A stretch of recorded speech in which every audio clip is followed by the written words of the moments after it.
There's a morning coming for you. It won't look like anything. No alarm will sound differently than usual. No message will arrive with the words you've been waiting for. You'll probably make the same coffee, in the same cup, and look out the same window you've looked out 100 times before. And yet, somewhere inside that ordinary morning, something will already be different. You just won't know it yet. We spend so much of our lives waiting for the big moment. The phone call, the diagnosis that scares us straight, the breakup that finally makes us see clearly, the birthday that feels like a deadline. We imagine change arriving the way it does in movies, with a swell of music, a turning point you can point to and say, that's when everything changed. But what if the moment that changes your life already came? What if it came quietly, without asking your permission, and you walked right past it because it didn't look the way you expected? Think about the last time something in you actually shifted, not a resolution you made on a Sunday and abandoned by Wednesday, but something that actually stuck. Chances are, if you trace it back honestly, it didn't start with a lightning bolt. It started with something almost embarrassingly small. A sentence someone said in passing that you couldn't stop turning over. A night you couldn't sleep, and finally admitted something to yourself you'd been avoiding for months.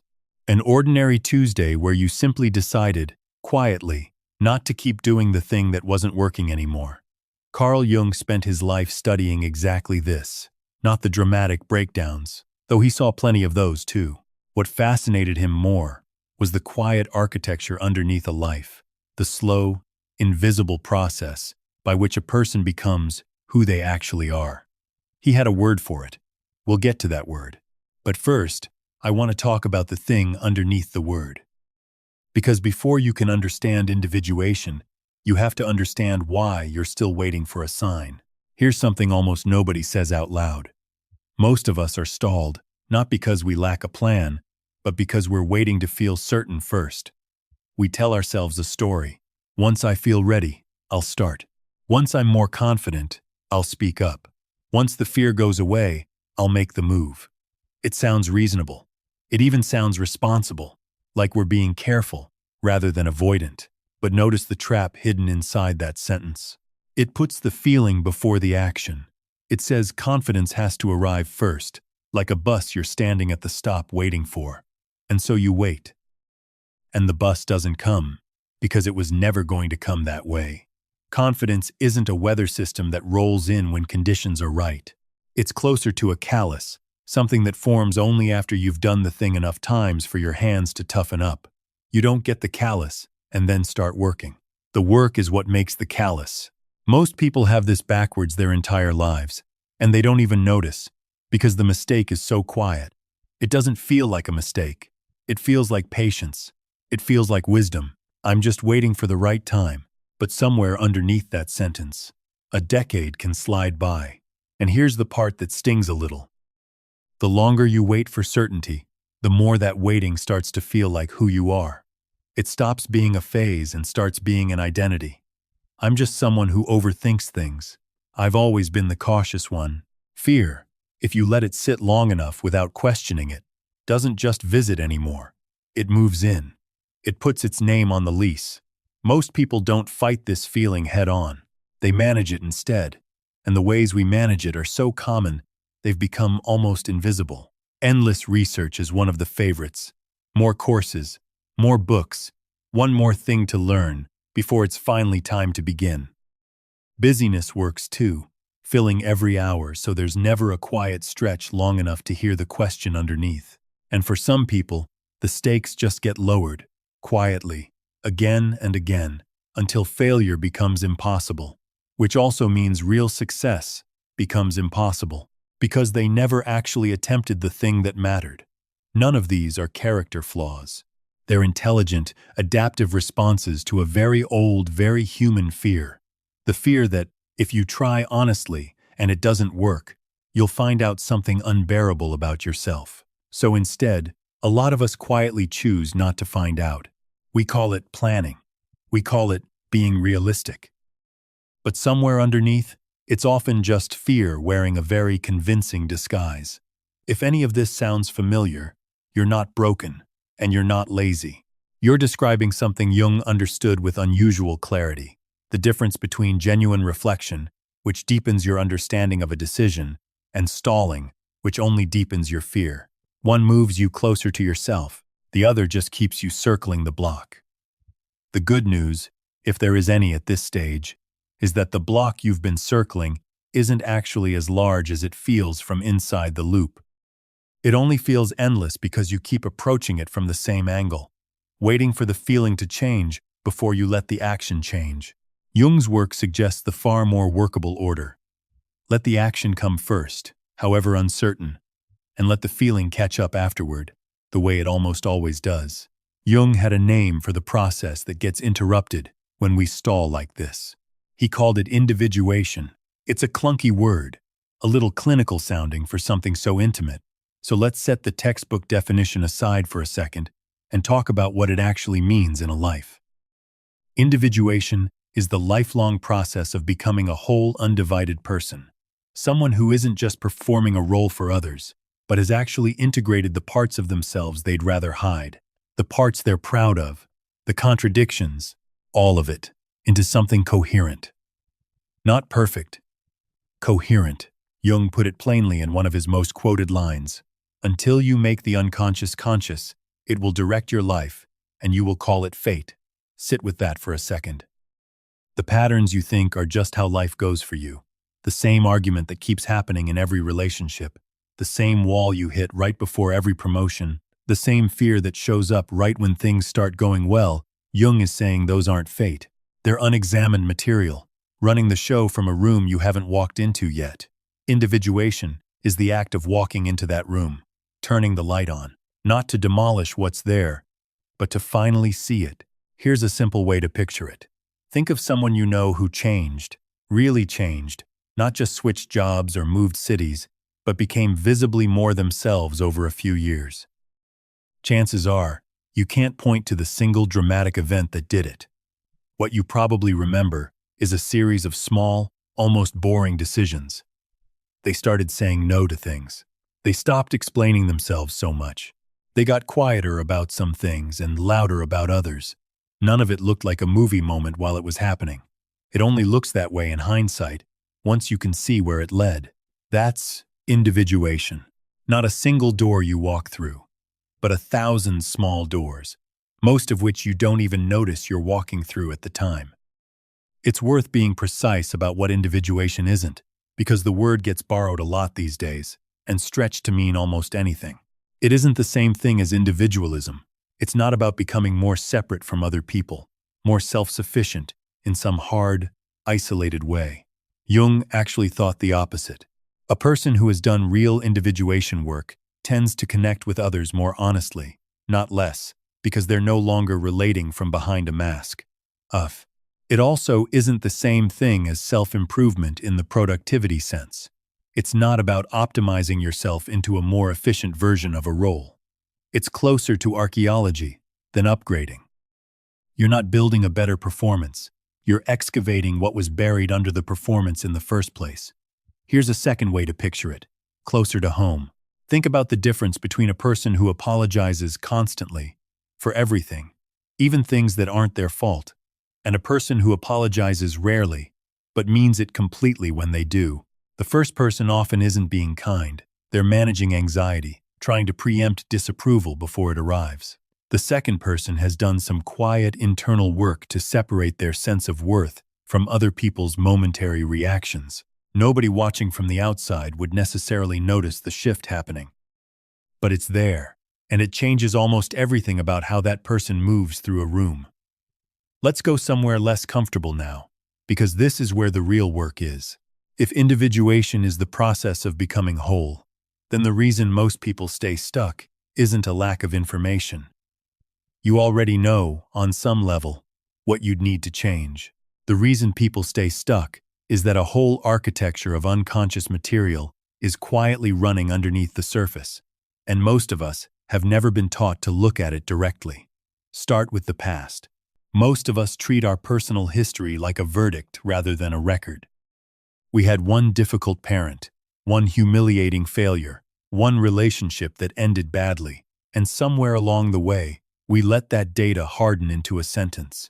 I'm the kind of person things don't work out for. I'm just not good at commitment. This is just how I am. But your history explains where you've been. It doesn't get a vote on where you're going.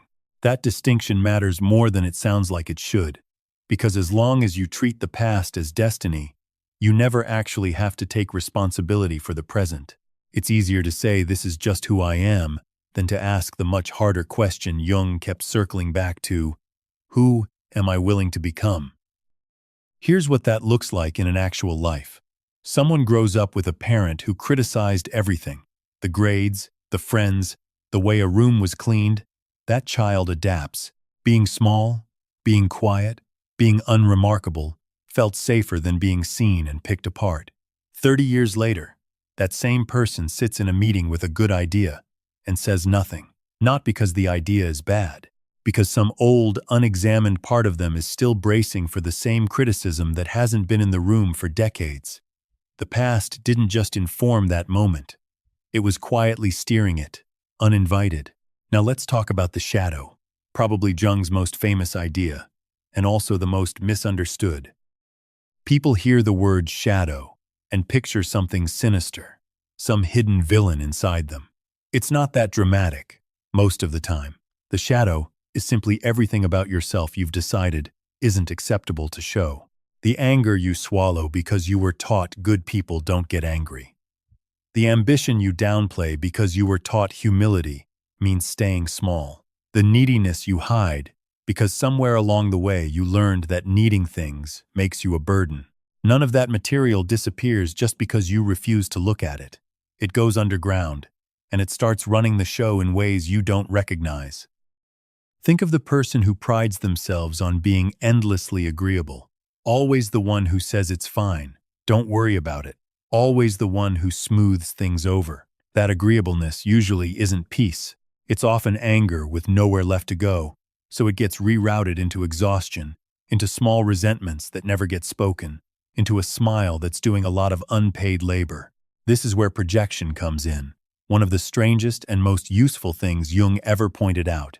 The qualities that irritate you the most in other people are very often the exact qualities you've buried in yourself and refuse to acknowledge.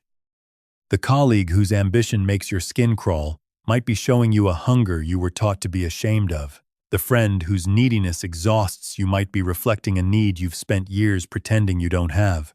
The relative who never stops talking about themselves might be holding up a mirror to a self-focus you disowned in yourself long ago because you were taught early on that focusing on yourself made you selfish. It's uncomfortable to consider.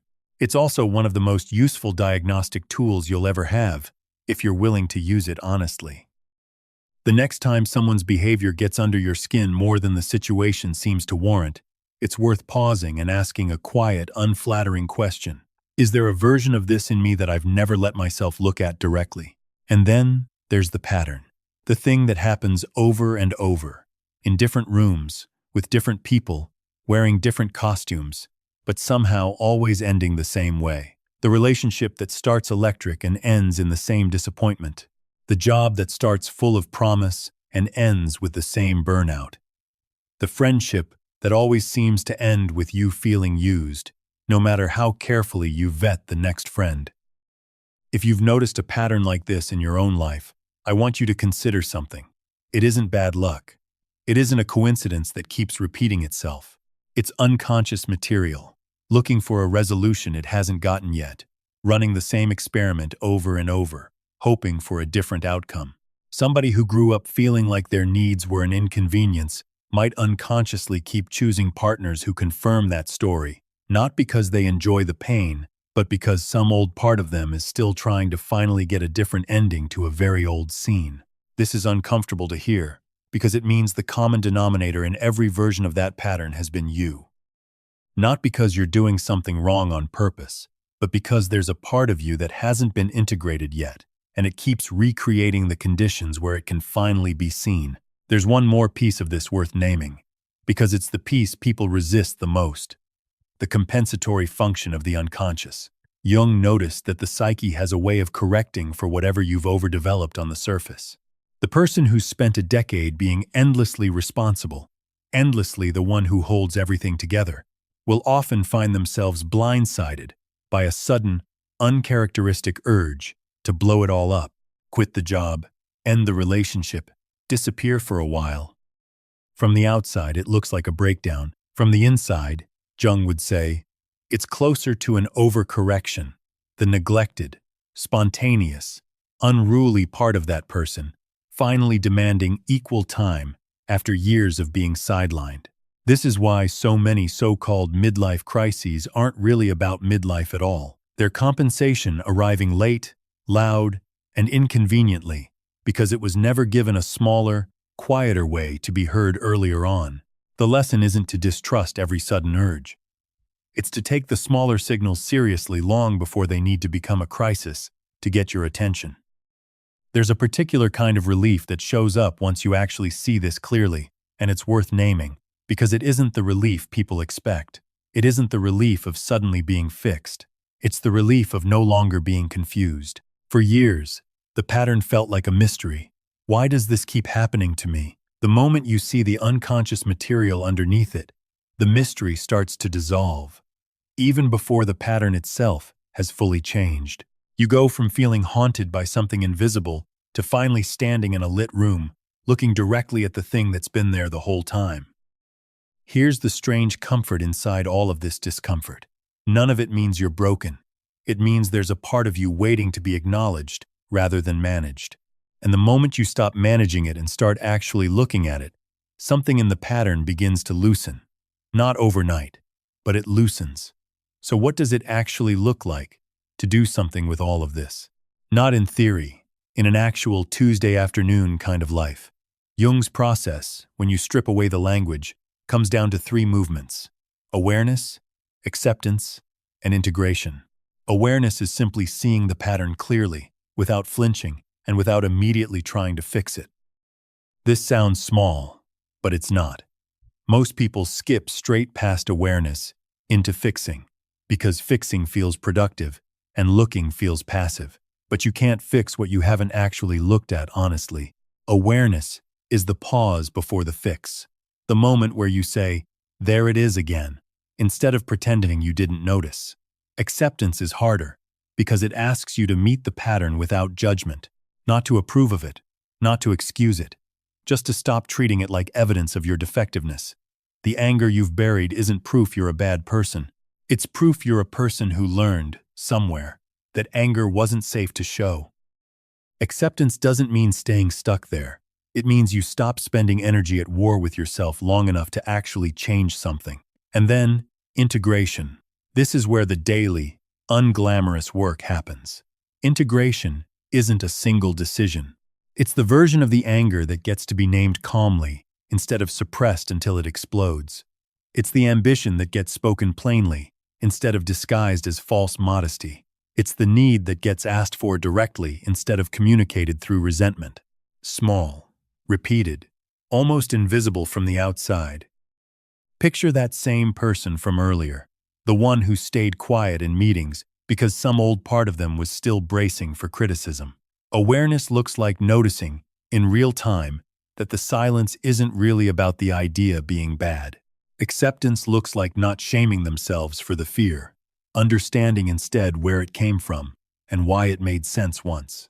Integration looks like speaking up anyway, voice a little unsteady, heart going a little fast, and doing it again the next week and the week after that, until eventually the unsteadiness fades and what's left is just a person who says what they think.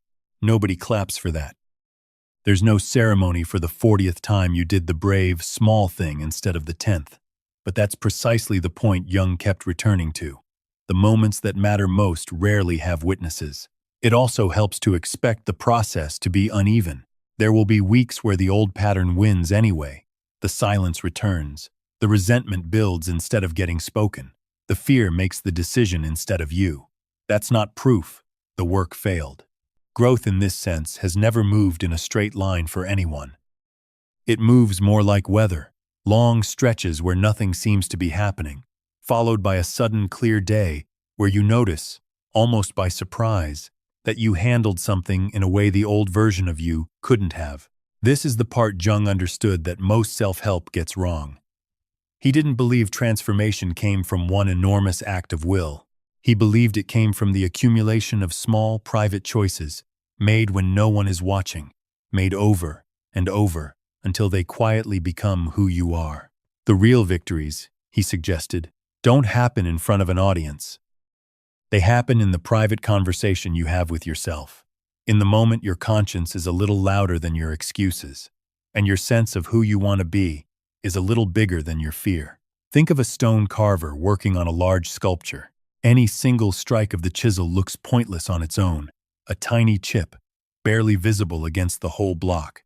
No one strike reveals the final shape, but each one is doing something the eye can't yet register, and eventually, without any single dramatic blow, the figure that was always inside the stone becomes visible. That's what integration looks like, not a lightning strike. 1,000 small strikes, most of which you'll never remember making. I want you to picture something for a moment. Not a fantasy, something closer, something more like a memory of a feeling you've already had, even briefly. Picture a version of your life where you're not performing for anyone. Not the version of you that shows up for a job interview, polished and careful. Not the version that manages everyone else's comfort at your own expense. The version that exists at 11 at night, when the house is quiet and there's no one left to convince of anything. That version of you has opinions it's allowed to have out loud.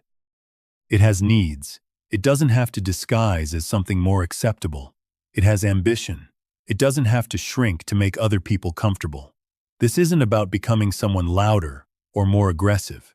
It's about the specific, quiet relief of no longer needing to translate yourself into a more palatable version before anyone else is allowed to see you. Jung believed meaning doesn't come from achievement. It comes from alignment, the sensation of your outer life finally matching what's actually happening underneath. You can win every external prize available and still feel hollow if the person accepting them is a costume. And you can have an unremarkable life by outside standards and feel more alive than you've ever felt, simply because, for once, nothing about you is being hidden from yourself. That aliveness has a specific texture to it. It's not euphoria. It's steadier than that, closer to the feeling of finally putting down something heavy you'd carried for so long you'd forgotten it was heavy at all. People who've done real work on themselves don't usually describe it as happiness. They describe it as relief, as finally exhaling. And here's something worth sitting with. This doesn't require your life to look impressive from the outside. Two people can have the exact same job title, the exact same house, the exact same relationship status, and one of them can feel like they're living someone else's life, while the other feels entirely, quietly themselves. The difference was never really about circumstances. It was about whether the person inside those circumstances had done the work of becoming whole. This is also why purpose so often feels elusive to people who go looking for it directly. Purpose isn't usually a thing you find, the way you'd find a missing set of keys. It's closer to a byproduct, something that shows up naturally once you've stopped spending most of your energy managing a hidden, disowned version of yourself. When that energy gets freed up, it tends to flow somewhere. Toward the people you love, more honestly. Toward the work you do, more wholeheartedly. Toward a version of contribution that doesn't feel like performance, because there's no longer an audience you're performing for, not even yourself. That's the direction this is all pointing. Not toward a perfect, conflict-free life, toward a life where you're no longer at war with the parts of yourself you used to hide. It's worth saying plainly that this life isn't free of difficulty. People who've done this work still lose jobs, still go through breakups, still have hard days that knock the wind out of them. What changes isn't the presence of hardship. It's the absence of an extra layer of suffering that used to sit on top of it. The layer that came from also being at war with yourself while everything else was already hard enough. Take that second layer away, and even difficult seasons become survivable in a way they weren't before. So, here's where I want to leave you. If you've been waiting for a sign, a feeling of readiness, a moment dramatic enough to justify starting, I want to offer you something a little uncomfortable and a little freeing at the same time. That moment isn't coming, at least not the way you've been picturing it. Real change has almost never arrived that way for anyone, including the people whose lives look, from the outside, like they turned on a single, dramatic day. What actually happens is smaller and quieter than that. It happens in the choice to finally look at a pattern you've been avoiding, in the sentence you finally say out loud instead of swallowing, in the small, private decision that no one will ever know you made, except you. There's a reason this didn't come with a 5-step plan. Jung himself was suspicious of formulas because he understood that the unconscious material each of us carries is too particular, too personal, to be solved by a checklist that works the same way for everyone. What worked was always closer to a relationship than a method, an ongoing, honest conversation between the part of you that performs and the part of you that's real, held over years, not weekends. So this isn't a call to overhaul your entire life by tomorrow morning. It's smaller than that, and harder in its own way. It's an invitation to notice, just once today, a moment where you're about to manage a feeling instead of actually looking at it, and to look at it instead, just for a few seconds longer than feels comfortable. So here's the question I'll leave with you, and I'd ask you to actually sit with it rather than answering it too quickly. If you didn't need to wait for one more sign, one more piece of certainty, one more feeling of readiness, what's the one honest, unglamorous step you'd take next? You don't have to answer it today, but you might notice, the next time an ordinary morning arrives, that it's not quite as ordinary as it looks. Somewhere inside a day that seems to ask nothing of you, the next quiet door might already be open.